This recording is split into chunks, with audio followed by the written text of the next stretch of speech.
Hey, what's up? It's Tati, and I'm back with a prediction video, this time WrestleMania 39. We finally got a list of what's night 1 and what's night 2. I am coming off of watching about 12 hours of wrestling in the past 2 days. I'm a little bit tired, but there's still so much good things coming on this weekend, so I'm really excited for that. Let's get straight into the predictions. First match, the WrestleMania Showcase match with the Viking Raiders, Alpha Academy, Street Profits, and Ricochet and Braun Strowman.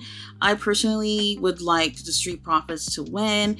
And, if I were to be booking this, I would have during the Raw after WrestleMania, Montez Ford would turn on his partner, and finally we'll be able to separate these two because I really feel like Montez Ford showing a lot of potential, and I do feel like this is a really great time for him to be on his own. However, I do see either the Viking Raiders or the Alpha Academy actually taking the win.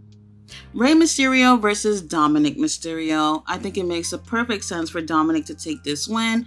Honestly, he is not over with me, but based off the storyline, I think it's best for Dominic to win. That's even a win for Rey Mysterio himself. He already has his foot out the door. He's going to be inducted to the Hall of Fame later on tonight, and Dominic would be the one to carry out the Mysterio legacy. So obviously in real life, that would be a huge accomplishment for Rey as his father to be part of, but I don't think it would do anything for Rey Mysterio to win his last match with WWE. It makes more sense for Dominic to be passed the torch.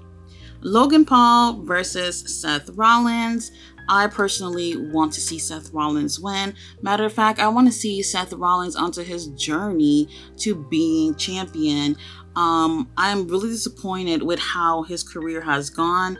Last year, we had a tremendous year with Roman Reigns and Jon Moxley, and with Seth being part of the Shield, I expected all three of these members to have had huge careers by now, and I feel like Seth Rollins has not even got to where he should be, which is part of the reason why I'm not happy about Cody Rhodes just jumping off into the main event scene when we have people like Seth Rollins, who's been there every step of the way and should be, probably in that spot. Had storylines gone differently this past year, but definitely Seth Rollins for the win. Logan Paul, he ain't no damn wrestler. Becky Lynch, Lita, and Trish versus Damage Control. I would prefer to see Damage Control win this. To be honest, when it comes to WWE, I think they were going to benefit in the long run by focusing on their current talent rather than bringing in legends and people who's already had a lot of accomplishments come to the WWE. Now, bringing these wrestlers back does kind of help with, other superstars moving forward in their careers. And sometimes I feel like it doesn't help. This is one of those situations that I think that it would be best for Damage Control to take the win. So now for the undisputed WWE Tag Team Championship match, the Usos versus Sami Zayn and Kevin Owens. Okay, let's be honest. The Usos, they had a really great run. So, honestly, I wouldn't be surprised to see Sami and Kevin win this.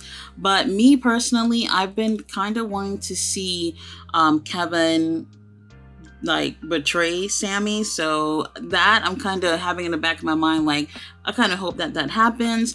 But if the Usos loses, I'm okay with that because really they had a really great run.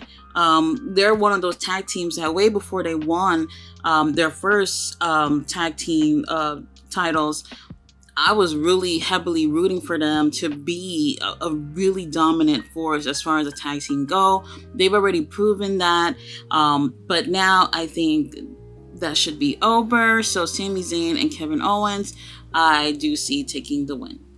For the Smackdown Women's Championship match, Charlotte Flair versus Rhea Ripley. I personally don't care for neither of these two girls. But I do see that there's been improvement with Rhea Ripley with the help of using someone else's gimmick to get her on top. But that's neither here or there. I personally don't like that. I love to see uniqueness when it comes to professional wrestling. I don't want to look at somebody and compare them with someone else. Well, anyway, moving along. I always feel like Charlotte Flair is one of those girls where WWE is like, when in doubt, give the title to Charlotte.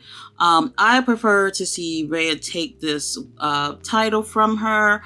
Is she ready to be champion? Maybe, but that would be a really good thing for Judgment Day, for having Dominic to win his match and also having Rhea to win the Smackdown title. That would definitely help them as a faction. But I think Charlotte's going to retain here. I do think that would be the wrong move, but I just feel like WWE rely on her a lot when it comes to holding gold. Okay, for the United States Championship match, John Cena versus Austin Theory. Personally, I don't look at Austin Theory and think that, oh, this is the next big thing. I really don't. But I do think that he has done a great job. But, as far as John Cena passing the torch to him, I would have never considered it to be Austin Theory amongst other people that are on the roster. Well, either way, this is the match that we have. I really wish that there was a little bit more of a build with this. We did really get great moments with what we had, but it just, it could have been more solid coming into this match. John Cena, he doesn't need the win, to be completely honest. So me personally, I think it would be best for Austin Theory to win, and I do think he's going to end up retaining the title. On to night number 2, we do have a WrestleMania Showcase match with Liv Morgan and Raquel Rodriguez versus Natalya and Shotzi versus Ronda and Shayna versus Sonya and Chelsea Green. I personally would like to see Liv and Raquel take the win. I think that would be the best choice out of all these teams, but I do think they're going to go with Ronda and Shayna for the win. Next, we do have Omos versus Brock Lesnar. I do think it's going to be short, but I think it's going to be longer than Brock versus Bobby Lashley. I'm not really expecting anything spectacular with this match, but I do feel like it's WrestleMania. Don't waste our time with a squash match. So definitely think Brock Lesnar is going to take the win with this. Next, we have the Hell in a Cell match with Edge versus Finn Balor. This one I'm a little undecisive about. I don't mind any one of these two winning, but I do feel like if Edge is truly going to be retiring soon, maybe he can benefit with this win. Either or, I'm totally okay with who they pick to win. But if Finn Balor did end up winning, once again, that would be a great night for the Judgment Day. So if the other two members do win, then it would be cool to see Finn take the win as well. Next, we have the IC title on the line in the triple threat match with Gunther, Drew McIntyre, and Sheamus.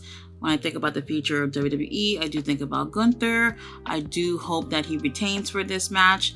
I definitely hope that's what they go with. For the Raw's Women's Championship match, Bianca Belair versus Asuka. Definitely want Asuka to take this win, and I do think that she'll be the winner. And for the main event that everyone is waiting for, we do have the undisputed WWE Universal Championship match with Cody Rhodes and Roman Reigns.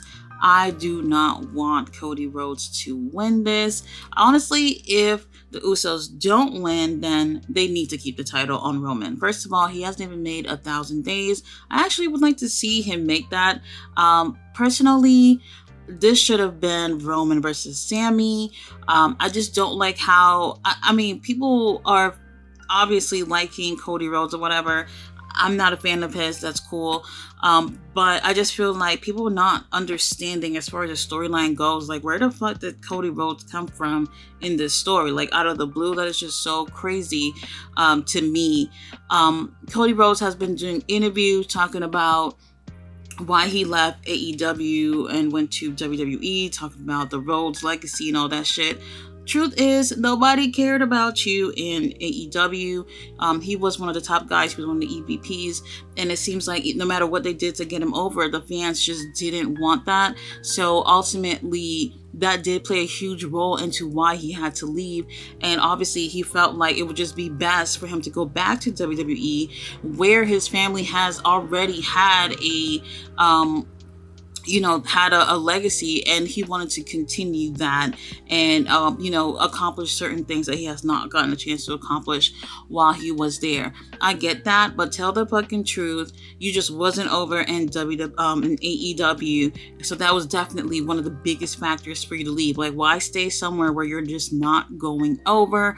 I really feel like this match here, I'm expected to be disappointed.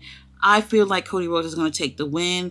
Honestly, I really hope they go with Rollins to continue, at least get to that 1,000 days. I don't know how many more days until that point comes, but Cody Rhodes, I'm not a fan. But as far as how things has been booked, I just don't see why Cody should win it. I just don't see it. You guys, thanks for watching my review. Come back on Saturday. I will do night 1 review and then the night 2 review separately. You can come back on here and see how wrong I was about everything. I really, really hope Cody Rhodes does not win. WWE, do the right thing. Let Roman have it, at least to 1,000 days. Thanks for watching.